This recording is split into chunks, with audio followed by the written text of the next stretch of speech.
Multibagger stock सिर्फ luck का game नहीं है, वो गेम है तो इस सीक्रेट फॉर्मूला का जो आपको इस वीडियो में आगे पता चलेगा। मल्टीबैगर स्टॉक्स वो स्टॉक्स होते हैं जो आपके खरीदे प्राइस से कई गुना हो जाते हैं। जो stock 5x, 10x, 100x, 200x तक हो जाते हैं। अगर एक स्टॉक 10 रुपए से 100 रुपए हो गया तो वो 100 बैगर स्टॉक है। एक स्टॉक मल्टीबैगर तब बनता है जब वो कंपनी फास्ट ग्रो होती है, जब रेवेन्यू और प्रॉफिट कंसिस्टेंटली बढ़ता है। स्मॉल कैप और मिड कैप में मल्टीबैगर स्टॉक्स मिलने के ज्यादा चांसेस होते हैं लार्ज कैप स्टॉक्स की तुलना में। मल्टीबैगर बनने का फॉर्मूला है low valuation, high earning growth and long term runway. Multibagger stock अक्सर उन बिजनेसेस से आते हैं जो ट्रेडिशनल मॉडल्स को डिसरप्ट करे या फिर जो बड़ा ट्रेंड राइड करे। Asian paint, Infosys, Eicher motor, इन कंपनीज के आईपीओ में अगर आपने 1 लाख रुपए इन्वेस्ट किया होता तो आज उसकी वैल्यू 10 करोड़ रुपए से भी बहुत ज्यादा होती। मल्टीबैगर स्टॉक से रिलेटेड कुछ कॉमन मिथ्स की बात करें तो ये एक मिथ है कि सिर्फ पेनी स्टॉक्स ही मल्टीबैगर्स बनेंगे। अगर फंडामेंटल स्ट्रॉन्ग है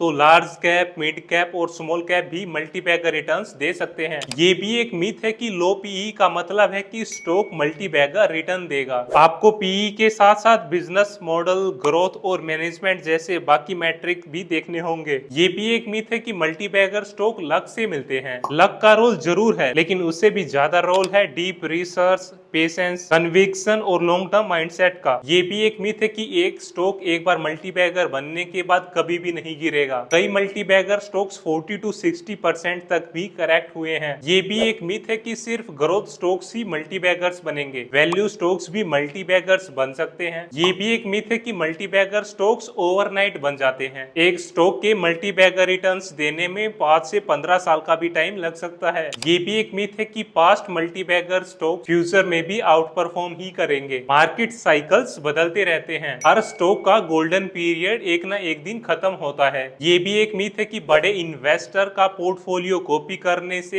कोई ना कोई मल्टीबैगर स्टॉक तो मिल ही जाएगा। कॉपी पेस्ट करने से आप में कन्विक्शन नहीं आएगा। उस स्टॉक को लॉन्ग टर्म तक होल्ड करने का माइंडसेट डेवलप नहीं होगा। और इन दोनों के बिना तो आप मल्टीबैगर रिटर्न्स जनरेट कर ही नहीं पाओगे। ये भी एक मिथ है कि मल्टीबैगर स्टॉक्स सिर्फ हॉट सेक्टर से ही आते हैं, like EV, AI etcetera. Multibagger stocks तो आपको बोरिंग सेक्टर से भी मिल सकते हैं, like paints etcetera. Multibagger stock के लिए स्क्रीनर की बात करें तो आरओई एंड आरओसीई 15% से ज्यादा होना चाहिए। Sales and profit growth 15% CAGR से ज्यादा होनी चाहिए। पीईजी, पैग रेशियो 1 से कम होनी चाहिए। प्लस शेयर्स 0 या बहुत कम होने चाहिए। प्रमोटर होल्डिंग 50% या उससे भी ज्यादा होनी चाहिए और वो टाइम के साथ बढ़नी चाहिए, घटनी नहीं चाहिए। डेट 0 हो या फिर कम से कम हो। डेट टू इक्विटी रेशियो 0.5 से कम होना चाहिए और मार्केट कैप 10,000 करोड़ से कम होना चाहिए। इनके साथ साथ आप ये कोर फैक्टर्स भी जरूर देखो। उस कंपनी के पास मोट होना चाहिए। मोट मतलब कम्पिटिटिव एडवांटेज, जिससे वो कंपनी अपने कंपिटिटर से आगे रहे। प्रमोटर्स उस कंपनी के शेयर्स खरीद रहे होने चाहिए, ना कि बेच रहे होने चाहिए। वो कंपनी सनराइजिंग सेक्टर से बिलोंग करनी चाहिए। उस बिजनेस में हाई एंट्री बैरियर्स होना चाहिए। उस कंपनी का क्लीन कॉर्पोरेट गवर्नेंस होना चाहिए। लीडरशिप ऑनेस्ट और विजनरी होनी चाहिए। मैनेजमेंट का ट्रैक रिकॉर्ड और उनका पास्ट परफॉर्मेंस अच्छा होना चाहिए। वो स्टॉक अंडर वैल्यूड होना चाहिए। वो बिजनेस हाई अर्निंग वाला होना चाहिए। कंपनी का बिजनेस मॉडल इजिली स्केलेबल होना चाहिए। उस कंपनी, उस सेक्टर दोनों का ग्रोथ रनवे बड़ा होना चाहिए। मल्टीबैगर स्टॉक ढूंढते टाइम कुछ कॉमन गलतियों की बात करें तो टिप्स और सोशल मीडिया पर रिकमेंडेशन के बेसिस पर किसी मल्टीबैगर स्टॉक में इन्वेस्ट करना,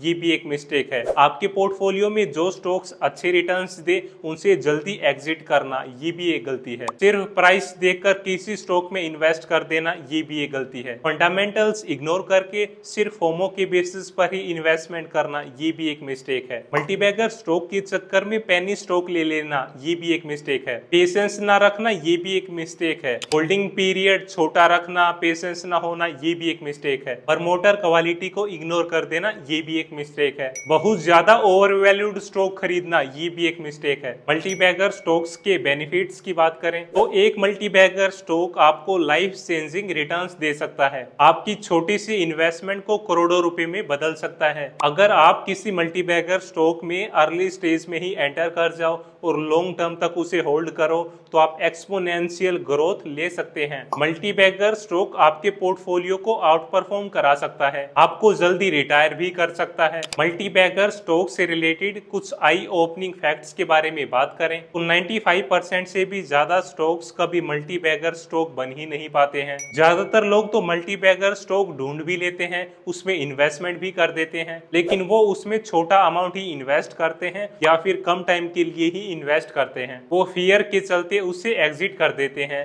पेशेंस ना होने के चलते वो उसे एग्जिट कर देते हैं। Most multi bagger first give pain then gain. Multi bagger stock को लंबे टाइम तक होल्ड करने के लिए आपके पास स्ट्रॉन्ग कन्विक्शन होना चाहिए। 80 to 90% मल्टी बैगर्स हाइंडसाइट में ही दिखते हैं। कुछ स्टॉक्स तो मल्टी बैगर स्टॉक के नाम पर बेचे जाते हैं और वो सिर्फ स्पेकुलेटिव बबल होते हैं। आप ऐसे ही वैल्यूएबल कंटेंट के लिए इस चैनल को सब्सक्राइब करें। इस वैल्यूएबल कंटेंट को अपने दोस्तों के साथ जरूर शेयर करें।